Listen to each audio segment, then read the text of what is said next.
Հրապարակ թերթը գրում է, չնայած մի քանի օր առաջ մեր քաղաքը դաշինքի առաջին համար Մարտուն Գրիգորյանը հայտարարեց, որ կապահովի Վարդան Ղուկասյանի քաղաքապետ ընտրվելու համար պակասող ձայները, սակայն չի շտապում հայտարարել ավականուն մանդատից հրաժարվելու մասին։ Թերթի տեղեկություններով հետընտրական փուլում քաղաքացիական պայմանագիրը առաջարկել է Մարտուն Գրիգորյանին իրենց հետ կոալիցիա կազմել եւ դառնալ Գյումրու քաղաքապետ։ Սակայն մեր քաղաքը ոչ միայն քաղաքացիական պայմանագրի հետ ճանապարհ չունի գնալու, այլև իրենք լավ հիշում են, թե ինչ կատարվեց Բալասանյան դաշինքի հետ, երբ քաղաքացիական պայմանագրի հետ համագործակցության գնացին, ուստի Գրիգորյանը չի պատրաստվում համագործակցել իշխանության հետ, գրում է թերթը։ Ժողովուրդ օրաթերթը տեղեկացել է, որ լրագրողներին իրենց գործունեության համար հատկացված օթյակից բռնությամբ դուրս հանելու գործով արդեն 5 լրագրող տուժող են ճանաչվել։ Այս վարույթի հիմքը իրազեկ քաղաքացիների միավորում հասարակական կազմակերպության համակարգող Դանիել Իոնիսյանի դիմումն է։ Հունիսի 12-ին, երբ Բաղրամյան Դեմիրճյան փողոցների խաչմերուկում անթույլատրելի տեսակի նռնակներ էին պայթեցնում ոստիկանները, ազգային ժողովում կառավարության հարցուպատասխանի ժամանակ լրագրողներին բռնությամբ դուրս հանեցին լրագրողական օթյակից, որպեսզի նրանք ազգային ժողովի նիստը չլուսաբանեն։ Այս առիթով քննչական կոմիտեում քրեական վարույթ է հարուցվել եւ օրերս սկսել են Արաբգիրի բաժին հրավիրել օթյակում գտնված լրագրողներին, նրանց տուժող ճանաչելով։ Տուժած լրագրողների թիվն այս պահին 5-ն է։ 24 Նյուզի լրագրող Հերմինե Միքայելյանը, Ժողովուրդ օրաթերթի խմբագիր Քնար Մանուկյանը, 5-րդ ալիքի լրագրող Կարինե Մանգասարյանը, Նյուզեեմի լրագրող Ռուզան Խաչատրյանը, որոնք ճանաչվել են տուժող եւ հարցաքննվել են։ Գրում է թերթը։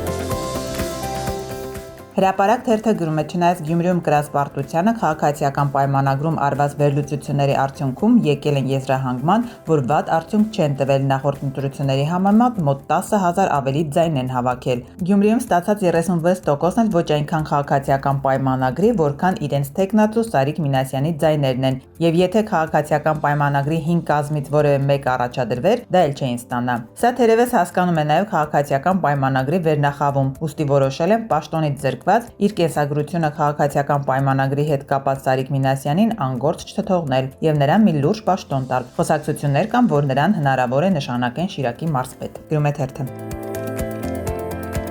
Ժողովուրդ օրաթերթը գրում է, ապրիլի 7-ից համացանցում մեծ ֆուրոր է առաջացրել Ջենիֆեր Լոպեսի կայանալիք մենահամերգը Երևանում։ Սակայն ինչքանով է փաստ, որ երգչուհին կգա Հայաստան, պարզ չէ, քանի որ նմանօրինակ դեպքի մեկ անգամ բախվել է Հայաստանի Հանրապետությունը։ Թերթը կապ է հաստատել ԿԳՄՍ նախարարության, կառավարության, Երևանի քաղաքապետարանի հետ պարզելու, թե ունեն այդ կառույցները որևէ կապ Ջելոյի Երևանում կայանալիք համերգի հետ, թե ոչ։ Սակայն նշված բոլոր կառույցներից ժխտողական պատասխան է ստացվել։ Երգչուհու մենահամերգը տեղի է ունենալու Վազգեն Սաքսյանի անվան հանրապետական մարզադաշտում օգոստոսի 3-ին, գրում է թերթը։ Ժողովուրդ օրաթերթը գրում է, Snoop Dogg-ի ձախողված համերգային ծրագիրը, որն այդպես էլ չի կայանա, դարձել է պատուհաս կրթության, գիտության, մշակույթի, սպորտի նախարարության եւ կառավարության գլխին։ Վճարումից մոտ 1 տարի անց հայտնի դարձավ, որ рэփերը այդպես էլ Հայաստան չի գա։ Թերթին հայտնի է դարձել, որ պետությունը ոչ մի կերպ չի կարողանում վերադարձնել վատնված գումարները։ Рэփերը ասես գումարներով հանդերձ անհետացել է։ Փաստորեն կառավարությունն աննպատակ ծախսել է 2 միլիարդ դրամ, սակայն Արցախահայերի կացության 40 գումարած 10 աջակցության ծրագիրը կրճատում է անհիմն եւ չպատճառաբանված պատրվակներով, գրում է թերթը։